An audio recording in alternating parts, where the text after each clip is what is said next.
Welcome back, watch fans. We're talking about the 10 commandments of watch collecting for your watch collecting success. And commandment number 7 is thou shalt have at least one complication, or working your way towards one.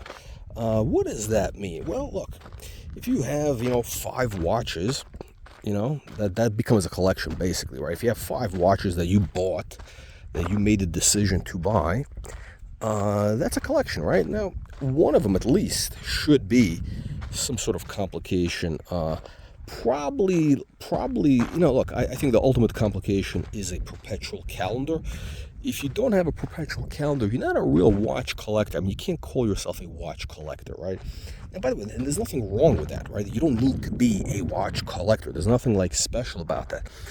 Just like if you're gonna refer to yourself as such, or think of yourself as such, and you go on these live streams or these video things and you leave comments or whatever, you want to be, considered somebody who knows something, you got to have a perpetual calendar. If you don't, you're a peasant.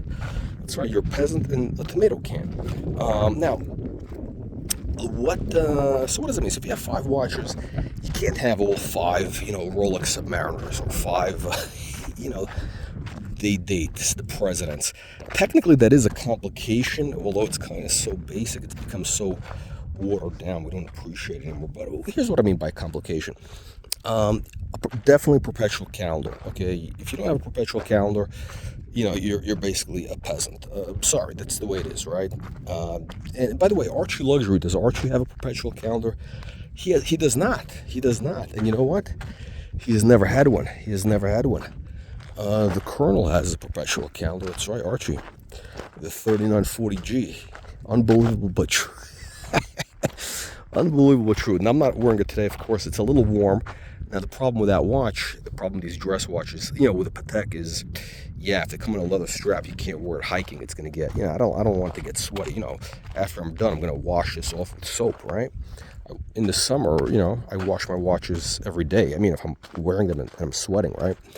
So, Archie claims to be the pontiff and the expert on all watches, but he's never had a perpetual calendar. He had an annual calendar, which is kind of like a sad, it's sort of like the C-Class Mercedes. That's the story of Archie's life. He's got the BMW 3 Series. It's always the kind of the aspirational bullshit model. And again, instead of buying a great car, used, whatever he buys the new one. They're always making the bad decisions, right? I mean, again, you guys are taking advice from tomato cans. You're going to end up as tomato cans, right? So, you got to have a perpetual calendar. You got to have, or how about an alternative is, a GMT, I don't know, Rolex GMT, one of these Pepsis or whatever, Batman. It's not impressive, right? An annual calendar is okay, right? You gotta have maybe day, date, moon phase. But day, moon phase, very good. Of course, the Colonel has one in the Royal Oak Owl in two-tone.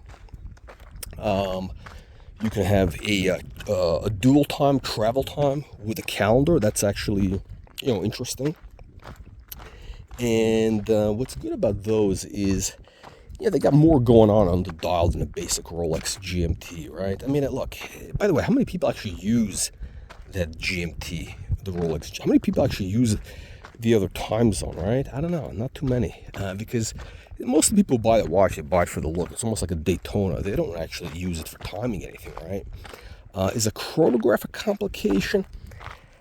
I guess technically it is, but not really. I mean, it's such a basic thing. It's like everybody's got one. Look, as far as I'm concerned, you got to have the perpetual calendar, to be honest with you. Really, if you don't have a perpetual calendar, you're not a real watch collector. It's just the way it is. I mean, and again, there's nothing wrong with it. If you have, 2 watches and you wear them, it's unbelievable, right? You only have one wrist you can wear it on, right? You only have your left hand, right? You can wear it on, right? You can only wear one watch at a time, so you don't need to have 20 watches.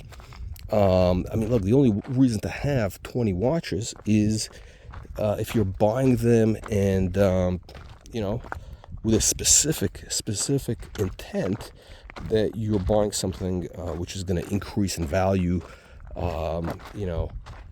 be a store of value or whatever, right? Kind of an alternative to gold, basically. It is a hard asset to a degree, just with a lot less liquidity than gold, but it does have its advantages, right? But look, even the Rolex Submariner, the black dial, no matter how much I hate that watch, is better than gold, actually. Yeah, it's better than gold. Why? Well, because gold, if you're buying and selling gold bullion, right, or gold coins, there's a bid ask, right? So you're not, if the spot price of gold is, I don't know, it's called 2,400. You go to sell your ounce of gold, they're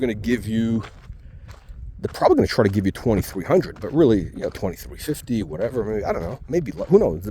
Maybe if it's a coin, if it's in the, a Saint Gaudens or something, they play some sort of game with you. But and the other thing is this: it's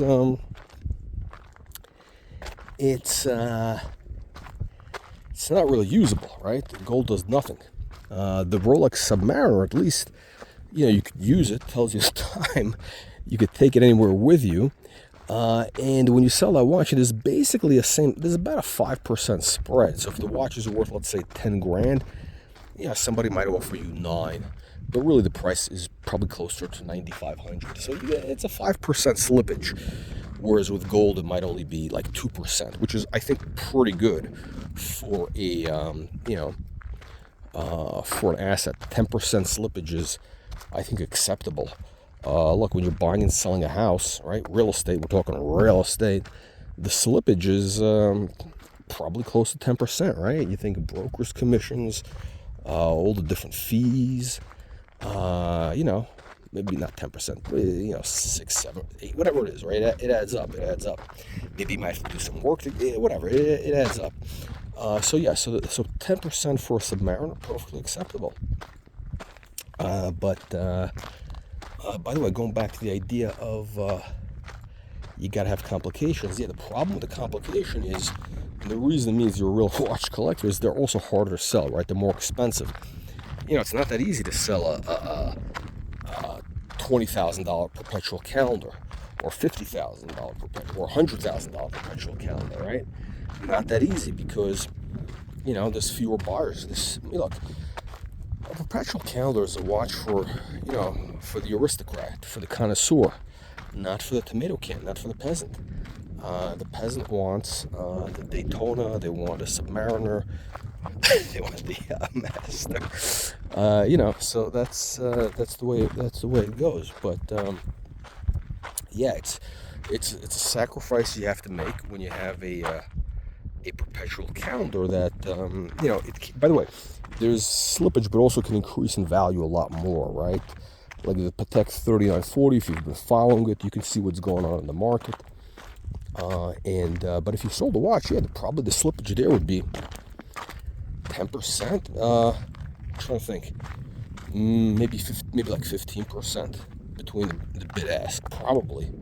Let me see. Let's say, probably something like that. Because again, they do sit on the shelf longer. These are much more higher end type things. Anyway, guys, let me know what you think. Leave your nasty and vicious comments below. Also, make sure you get our free email newsletter. Click the link in the video description below to get access to our weekly newsletter, which got all the news, prices, market news, all that stuff, watch reviews, all that good stuff. All right, let me know what you think.